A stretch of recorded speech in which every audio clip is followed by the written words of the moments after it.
That's right, ladies and gentlemen, it's time for another CrossWorlds DLC review, except this time I'm not going to film like I'm on food stamps.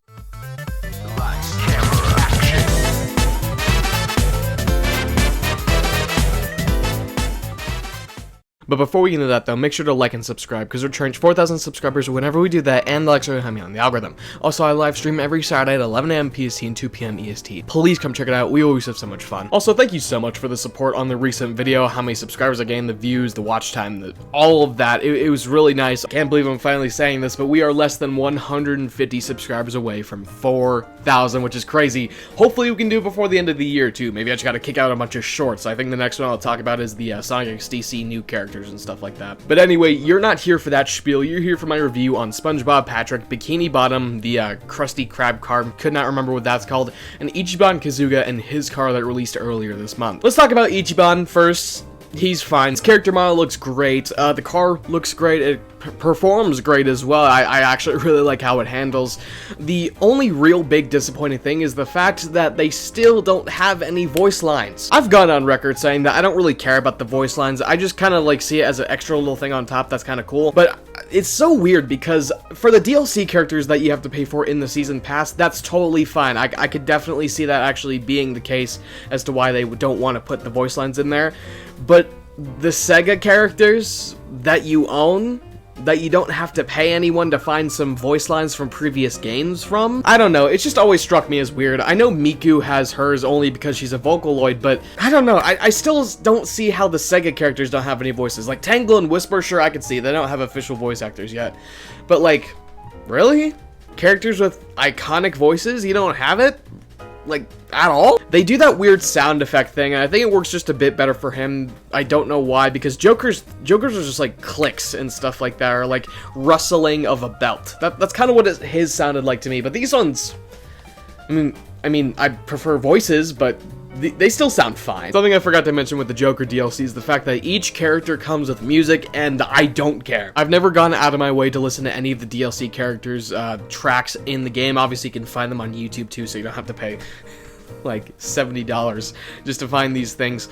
But they just sound fine. I think it's mostly just track music. It's not, as far as I can tell, it's no music from their actual games, just remix tracks that come with them. It's a bit disappointing, because I do like some Yakuza music as well as Persona, but it just is kind of meh here. Especially how easy music files are to import nowadays. Like, they're tiny compared to the gigabytes upon gigabytes that games are nowadays. So I don't see why they don't just have access to all of those songs and just put them in there. Especially because Sega owns the license to all of the music! That's enough spiel out of me. I think Ichiban is a good character. I think putting in here was actually the right choice, especially for a lot of fans of the Yakuza series.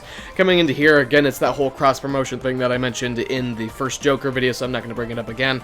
But yeah, it's very good that he's in here. I'll give it a good solid 8 out of 10. I would like some things to be changed, maybe better music as well as voice line! Now it's time for the big SpongeBob release, the Pack 2 of the Season Pass, and it's also fun. SpongeBob and Patrick are here. SpongeBob, I believe, is an acceleration character, while Patrick is a power. Makes total sense. Power is a cool nod to the original movie as well, which I haven't seen, but I know that's like one of the only things I know about that movie is the fact that that car exists, so I'm just gonna go with that. And you can make some, really interesting car combinations with it too. I'm not going to complain about the voice lines this time because this is obviously something I expected with the season pass characters, but it still feels just a bit weird here. Like, you never hear SpongeBob do a little ah! once, like, at all, and it just feels so weird just having it be sound effects. It just feels awkward. I'm sure this is probably going to be one of the only ones that this feels awkward with too, because Minecraft, sure, I could totally see him just doing the Minecraft sounds. Pac-Man,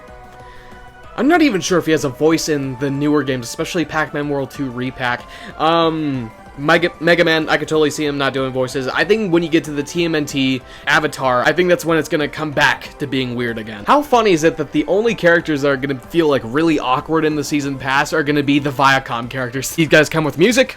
Didn't listen to it, let's move on. No, we'll talk about it, don't worry, like, at all whatsoever. Don't sweat it. It's in a Sonic game, it's probably good music, right?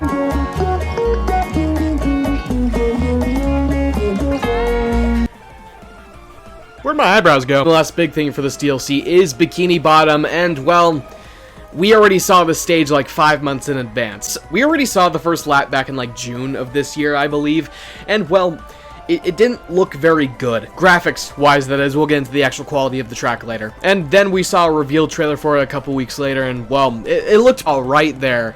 And then, well, yeah, it sure does look alright. I'm not expecting anything too high fidelity here, especially considering the fact that some of the tracks in this game don't look good just by themselves anyway. But there's not that much here, and you probably could have put a lot more detail into it than what they did. I like the third lap though, when the Squidward's house shoots up and then it lands in the volcano, and you'll see that if you're like in last place or something like that, or you just wait around for a bit, it'll land in the volcano, then things stop falling. I think it's one of the better third lap changes, especially considering how like out of the ordinary that is, like an underwater volcano. Like, when do you ever see that in Sonic? An underwater volcano. Sonic Frontiers 2, I just got a great new stage for you. It's just kind of basic overall. I don't really like how the animation looks when you're going into the Krusty Krab and breaking down the glass. It just looks a bit awkward, and it happens before you even actually crash into the glass. So, it just looks a bit weird. There's a nice little shortcut around halfway into the track. I like that. I took it. I think it gave me a worse time, but it's still fine. Music for the track also sounds, well, alright. Not exactly what I would have done for a SpongeBob track, but it works. Overall, I'd give this DLC pack a good 7 out of 10. There's a bunch of things that I'd rather change, but I think overall this is a pretty good DLC. But yeah, that's pretty much everything I want to talk about today. I know you guys were expecting the remake/remasters video. That's probably going to come tomorrow or Friday. We'll have to wait and see. Definitely not Thursday because of Thanksgiving, obviously. But yeah, I pumped this one out today because my trending searches, or at least what you guys are searching for, said racing CrossWorlds across the board. So I'm going to pump this one out, and then maybe next time we're going to do the Sonic Remakes Remastered video. That is, unless there's a piece of news that comes out, then otherwise I guess you guys are going to have to wait just a bit more. So let me know what you guys think about all this down in the comments section below, and I'll see you in the next video. Bye.